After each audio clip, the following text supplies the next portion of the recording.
الحمد لله نحمده ونستعينه ونستغفره ونؤمن به ونتوكل عليه ونعوذ بالله من شرور أنفسنا ومن سيئات أعمالنا من يهده الله فلا مضل له ومن يضلله فلا هادي له ونشهد أن لا إله إلا الله وحده لا شريك له ونشهد أن سيدنا وسندنا ومولانا محمدا عبده ورسوله أما بعد فأعوذ بالله من الشيطان الرجيم بسم الله الرحمن الرحيم يوم لا يخزي الله النبي والذين آمنوا معه نورهم يسعى بين أيديهم وبأيمانهم صدق الله العظيم قال رسول الله صلى الله عليه وسلم لا يؤمن أحدكم حتى أكون أحب إليه من والده وولده والناس أجمعين قال رسول الله صلى الله عليه وسلم الله في أصحابي لا تتخذوهم من بعد غرضا فمن أحبهم فبحبي أحبهم ومن أبغضهم فببغضي أبغضهم أصحابي كالنجوم فبأيهم اقتديتم اهتديتم وفي رواية من أحبهم أحبه الله ومن أبغضهم أبغضه الله أو كما قال عليه الصلاة والسلام.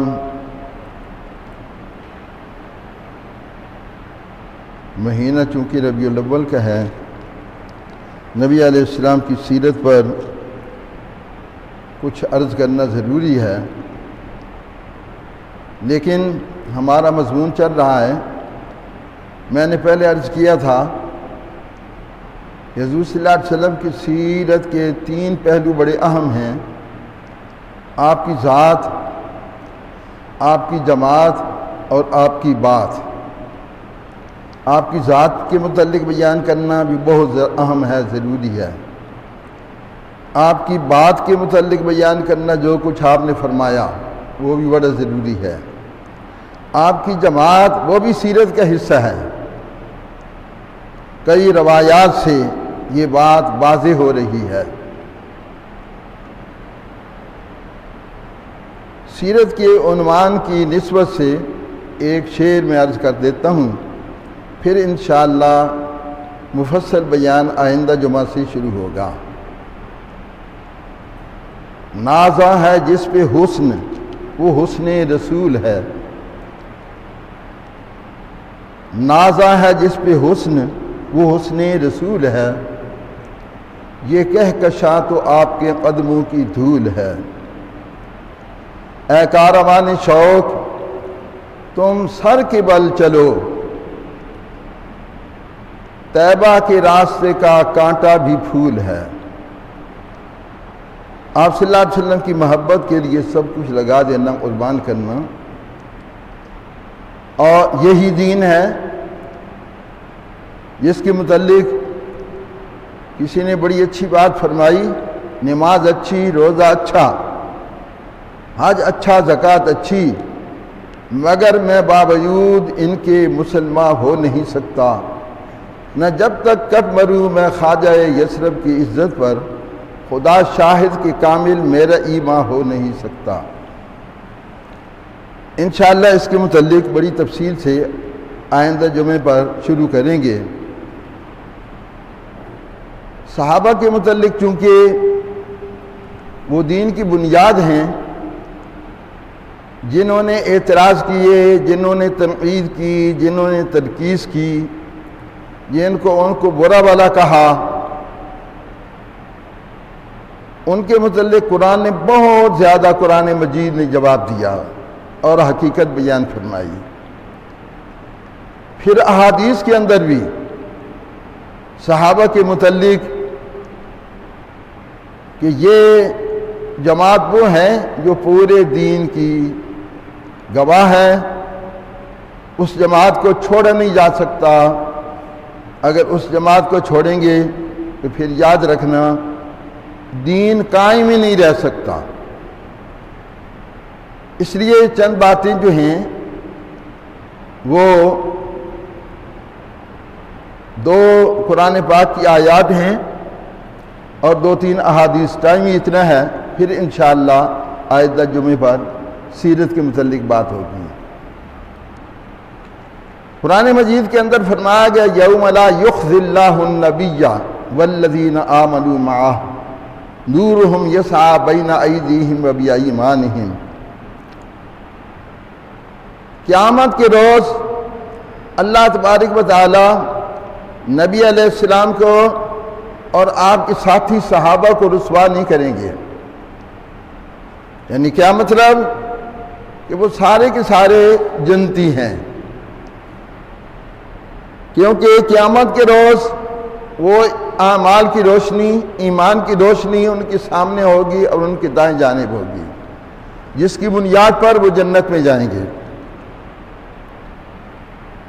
اور اسی طرح ہم عام طور پر ایک لفظ کچھ آیتوں کی نسبت سے لوگ بیان کرتے ہیں کہ اللہ کی اطاعت اور اللہ کے رسول صلی اللہ علیہ وسلم کی اطاعت لازمی ہے، اس میں کوئی شک نہیں.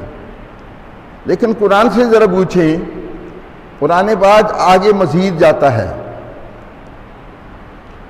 وَمَن يُشَاقِقِ الرَّسُولَ مِن بَعْدِ مَا تَبَيَّنَ لَهُ الْهُدَىٰ وَيَتَّبِعْ غَيْرَ سَبِيلِ الْمُؤْمِنِينَ نُوَلِّهِ مَا تَوَلَّىٰ وَنُصْلِهِ جَهَنَّمَ.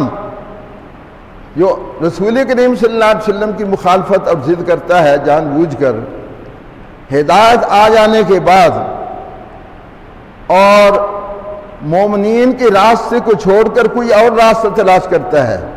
کیا مطلب؟ صحابہ کے راستے کو چھوڑ کر کوئی اور راستہ تلاش کرتا ہے، کیونکہ قرآن پاک اترا تو صحابہ مخاطب تھے اور مومنین سے مراد وہاں صحابہ ہیں.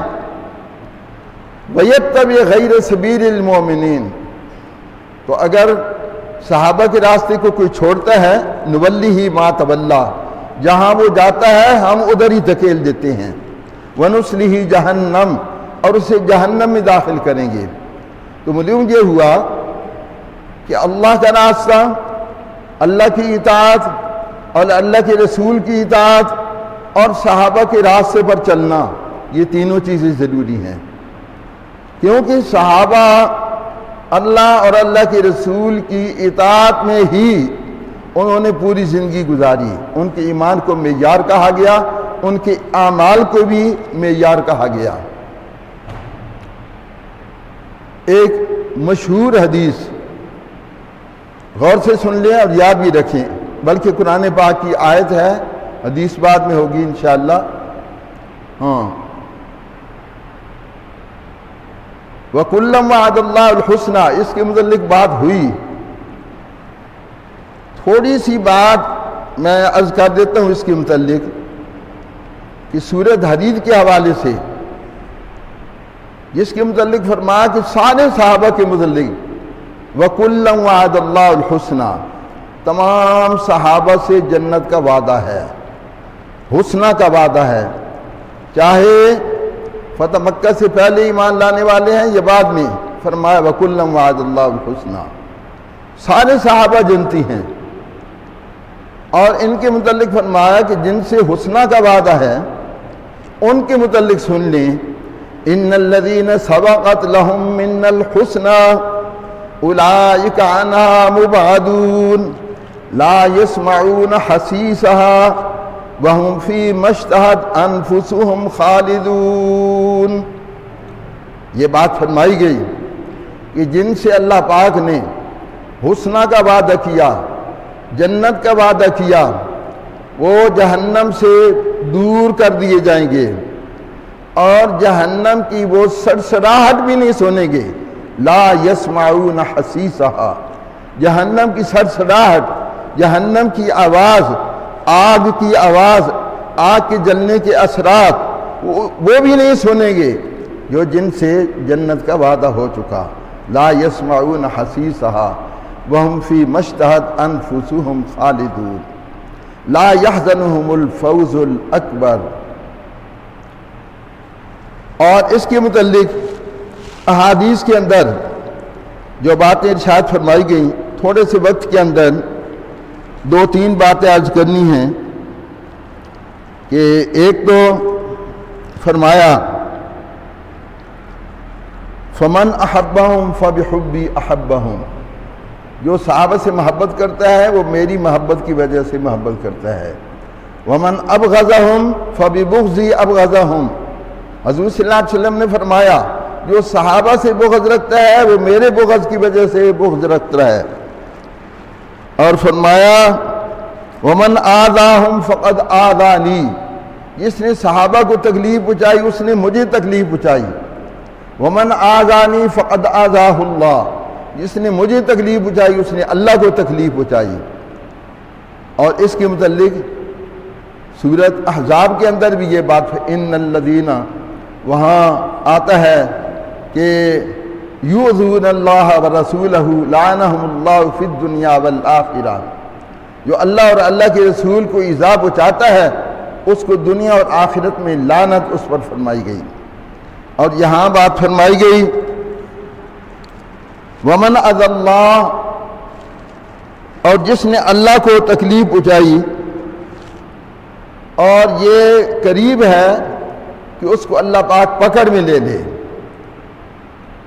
دوسری حدیث کے اندر یہ بات فرمائی گئی لا یحبہم الا مومن، یہ حدیث ہے یاد رکھیں اور یاد کر لیں سارے کے سارے، لا یحبہم الا مومن، صحابہ سے محبت نہیں کرتے سوائے مومنوں کے، مومن ہی صحابہ سے محبت کرتے ہیں، یہ حدیث ہے۔ ولا یبغضہم الا منافق، اور جو صحابہ سے بغض رکھتا ہے وہ منافق ہے۔ من احبہم احبہ اللہ، سبحان اللہ، جو صحابہ سے محبت کرتا ہے اللہ اس سے محبت کرتا ہے۔ ومن ابغضہم ابغضہ اللہ، جو صحابہ سے بغض رکھتا ہے اللہ اس سے بغض رکھتا ہے۔ یہ حدیث مسلم شریف بخاری شریف کی حدیث ہے۔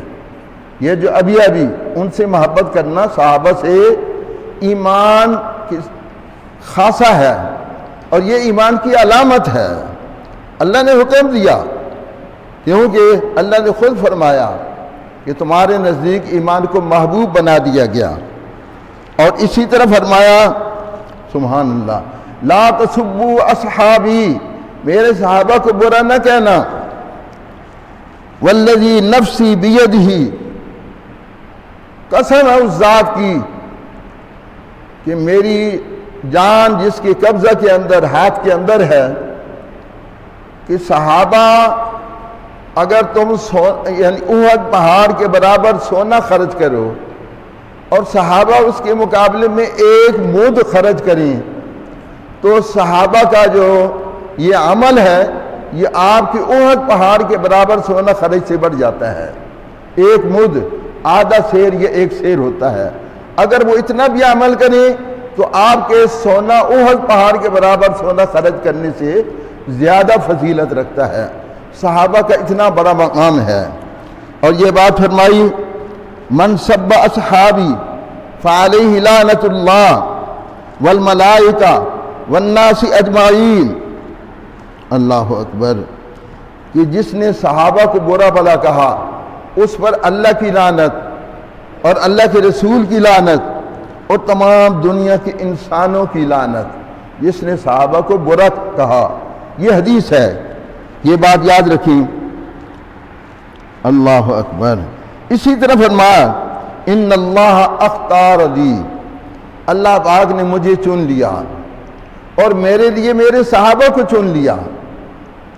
حضور صلی اللہ علیہ وسلم کی دین کی اشاعت کے لیے، دین کو بڑھانے کے لیے، حضور صلی اللہ علیہ وسلم کے لیے جانیں دینے کے لیے اور دین کے لیے سب کچھ لگانے کے لیے اللہ نے صحابہ کو چنا، یہ حدیث ہے۔ فجعل لی منہم وزراء، اور میرے لیے ان میں سے کچھ وزیر بنے، کچھ میرے لیے داماد بنے، کچھ میرے لیے سسر بنے، جیسے کہ حضرت ابو بکر اور حضرت عمر نبی علیہ السلام کے سسر ہیں، اور حضرت عثمان اور حضرت علی نبی علیہ السلام کے داماد ہیں۔ تو فرمایا اللہ اکبر، جو آدمی صحابہ کو برا کہتا ہے، اس حدیث کے اندر بھی فرمایا اس پر اللہ کی لعنت، اللہ کے فرشتوں کی لعنت اور تمام دنیا کے انسانوں کی لعنت۔ لا يقبل منہ یوم القیامہ، قیامت کے روز ان کے نہ نفل قبول ہوں گے نہ نماز قبول ہوگی، جنہوں نے صحابہ کو برا بھلا کہا۔ اور ایک حدیث بڑی یاد رکھنے کی ہے، یہ آپ بھی یاد رکھا کریں، ٹائم بھی ہو گیا۔ فرمایا میرے بعد جو زندہ رہے گا وہ بہت ساری اختلاف دیکھے گا، لیکن یاد رکھنا ایسی حالت میں تم پر لازم ہے کہ میرے اور ہدایت یافتہ خلفائے راشدین کے طریقے کو لازم جانو۔ انہ من یعش منکم فسیرا اختلافا کثیرا فعلیکم بسنتی وسنت الخلفاء الراشدین المہدیین تمسکوا بہا وعزوا علیہا بالنواجذ وإیاکم ومحدثات الامور فإن کل محدثۃ بدعہ وکل بدعۃ ضلالہ۔ ابو داؤد شریف کی حدیث ہے، یہ ہر آدمی یاد رکھے، میرے بعد جو زندہ رہے گا وہ کئی اختلافات دیکھے گا، لیکن اس وقت تم پر لازم ہے کہ میری سنت پر، میرے طریقے پر عمل کرنا، میرے خلفائے راشدین کے طریقے پر عمل کرنا۔ اور ساتھ یہ بھی بتایا کہ یہ بات اپنی داڑھوں کے اندر مضبوطی سے پکڑ لو، عزوا علیہا بالنواجذ۔ اور آگے بات جو فرمائی، یہ کتنی اہم بات ہے کہ دین کے اندر نئی نئی باتیں نکالنے سے بچنا۔ وَإِيَّاكُمْ وَمُحْدَثَاتِ الْأُمُورِ، جو آدمی دین کے اندر نئی باتیں نکالے گا، دین سے نئی باتیں نکالنے سے مراد یہ ہے کہ جو قرآن اور حدیث کے اندر اللہ اور اللہ کے رسول کے ارشاد اور صحابہ نے جس پر عمل کیا اور صحابہ کے ارشاد، وہ اس پر عمل کرنا۔ جو اس میں نہیں ہے وہ بعد میں اگر وہ دین میں ڈالا جائے، دین میں اختراع کیا جائے، دین کے اندر ایجاد کیا جائے، اسے دین سمجھا جائے، اس سے فرمایا کہ بچنا۔ ایاکم محدثات الامور، کیوں؟ فإن کل محدثۃ بدعہ، ہر دین کے اندر نئی بات جو نکالتا ہے اس کو بدعت کہا جاتا ہے۔ وَكُلُّ بِدْعَةٍ ضَلَالَةٍ، اور ہر بدعت گمراہی ہے۔ وَكُلُّ ضَلَالَةٍ فِي النَّارِ، اور ہر گمراہی جہنم میں لے جائے گی۔ اور یہ بات آخری بات کہ یہ صحابہ کی کون سی اہم باتیں ہیں جو انہوں نے جس پر عمل کرایا امت کو۔ حضرت صدیق اکبر رضی اللہ تعالیٰ عنہ نے مرتدین اور منکرین ختم نبوت اور مانعین زکوٰۃ کا انکار کرنے والے، ختم نبوت کا انکار کرنے والے اور مرتد ہونے والے، ان کے ساتھ قتال کیا۔ یہ حضرت صدیق اکبر کی سنت ہے۔ اور حضرت عمر کی سنت، علیکم بسنتی وسنت الخلفاء، اس کی میں تشریح عرض کر رہا ہوں۔ حضرت عمر رضی اللہ تعالیٰ عنہ نے 20 تراویح اور 3 طلاق پر صحابہ کا اجماع و اتفاق اور سنت فاروقی کی مثالیں ہیں۔ انہوں نے یہ چیز 20 تراویح پر عمل کرایا، تمام صحابہ نے عمل کیا۔ اور 3 طلاقیں جو ہیں وہ 3 ہی ہیں جو 3 دفعہ دیتا ہے، ایک نہیں ہے۔ بہرحال یہ موقع نہیں ہے اس کی تشریح کی جائے، یہ سن۔ اور حضرت عثمان کی مثال ہے کہ انہوں نے قرآن پاک کو ایک قرات پر جمع کیا اور اس کا مصحف تیار کیا۔ جمعہ کی دوسری اذان حضرت عثمان غنی رضی اللہ تعالیٰ عنہ کے زمانہ میں اس پر عمل کیا گیا۔ اور حضرت علی رضی اللہ تعالیٰ عنہ نے جو سنت پر عمل کیا، ان کی سنت کیا ہے کہ باغیوں کے ساتھ جہاد کیا، جنہوں نے بغاوت کی اسلام کے اندر، حضرت علی رضی اللہ تعالیٰ عنہ ان کے خلاف جہاد کیا۔